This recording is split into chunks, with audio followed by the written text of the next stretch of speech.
Majority బాగానే ఉంది, కానీ అక్కడక్కడ కొంచెం సమస్యలు ఉన్నాయి.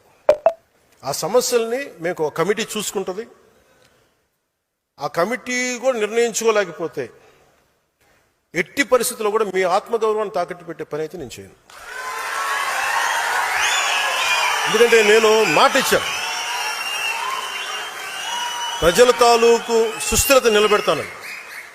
కానీ మీరు ఇబ్బంది పడి, మీ ఆత్మగౌరవానికి మీరు ఇబ్బంది పడి, గౌరవం లేని చోట మీరు ఇబ్బంది పడకుండా చూసే బాధ్యత నాది.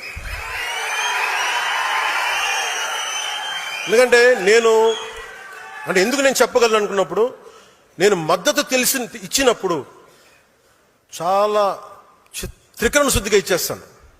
I expect the same. ఎందుకంటే నేను నమ్మినప్పుడు నేను అంతా గుండె కవాటాలు తెరిచేస్తాను, నేను నిలబడతాను. మీరు కూడా అలాగే ఉంటారు. కానీ మీరు ఇబ్బంది పడుతున్నప్పుడు ఆ బాధ నాకు తెలియదు అనుకోకండి, తెలుసు. కానీ నేనేంటంటే దాన్ని ఎంత సరిదిద్దుతాం, నిలబడుతుంది. అందుకని ఇవన్నీ నాకు తెలియదు, మమ్మల్ని ఇబ్బంది పెడుతున్నారు, ఇవన్నీ ఉన్నప్పుడు కొన్ని చోట్ల కొంతమంది నాయకులు, it will be corrected, it will be addressed.